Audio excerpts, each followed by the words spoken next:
Sumur tua di belakang mushola. Di sebuah desa kecil di pinggiran hutan jati, berdiri sebuah mushola tua yang sudah puluhan tahun tak direnovasi. Bangunannya sederhana, berdinding papan kayu, atapnya miring, dan di belakangnya ada sumur tua yang sudah lama ditutup dengan papan dan batu bata. Konon, sumur itu dulu digunakan warga untuk wudhu. Namun, sejak kejadian aneh beberapa puluh tahun lalu, tak ada lagi yang berani mendekat. Suatu malam Jumat Kliwon, Raffi, seorang remaja yang baru pindah ke desa itu, disuruh oleh pamannya mengumandangkan azan maghrib karena muazin kampung sedang sakit. Setelah azan, Raffi merasa haus dan tanpa berpikir panjang, ia berjalan ke belakang mushola mencari air. Ia menemukan sumur tua itu. Meski ditutupi, entah kenapa ia merasa terdorong untuk membuka penutupnya. Saat papan itu terangkat, udara dingin langsung menyeruak keluar, dan dari dalam sumur terdengar suara gemericik air, padahal sudah lama kering.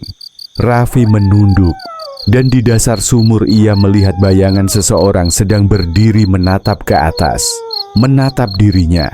Bayangan itu seperti dirinya, tapi wajahnya hitam legam dan tersenyum lebar dengan mata merah menyala. Raffi terjatuh ke belakang sambil berteriak.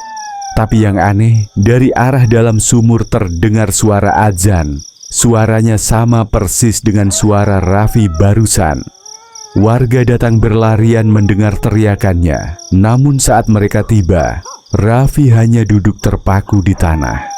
Mulutnya komat-kamit seperti sedang azan tapi tanpa suara.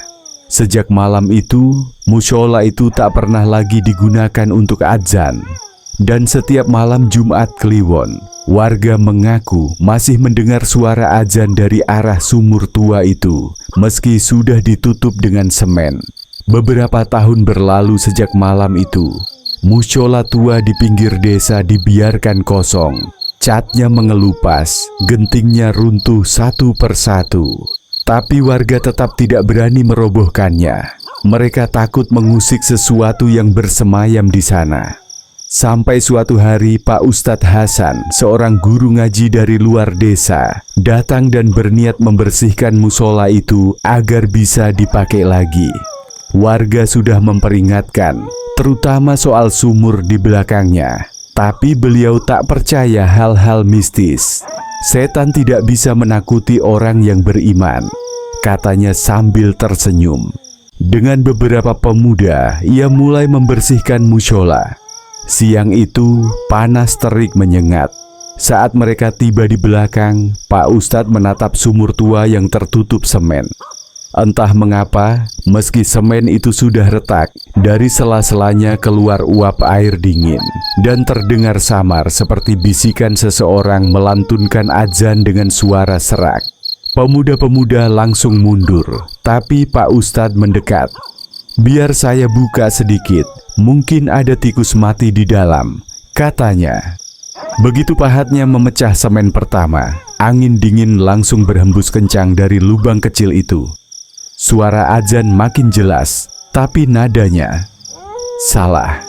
Lafaznya terbalik, seolah dilantunkan dari dunia lain. Saat Pak Ustadz menunduk hendak mengintip ke dalam, sesuatu muncul dari kegelapan. Dua tangan hitam basah mencengkeram lehernya dan menariknya ke bawah dengan cepat. Pemuda-pemuda menjerit dan lari tunggang langgang. Mereka mendengar suara air bergolak dari dalam sumur, disertai suara azan yang berubah jadi tawa panjang dan berat, seperti tawa manusia, tapi bergema dari dasar bumi. Keesokan harinya, warga datang membawa bantuan, tapi tak ada lagi jejak Pak Ustadz. Hanya ditemukan peci putihnya mengapung di genangan air, yang entah dari mana muncul, karena sumur itu sudah lama kering. Sejak hari itu, suara azan dari sumur terdengar 2 kali setiap malam Jumat Kliwon. Yang pertama dari suara Raffi, dan yang kedua dari suara berat Pak Ustadz Hasan.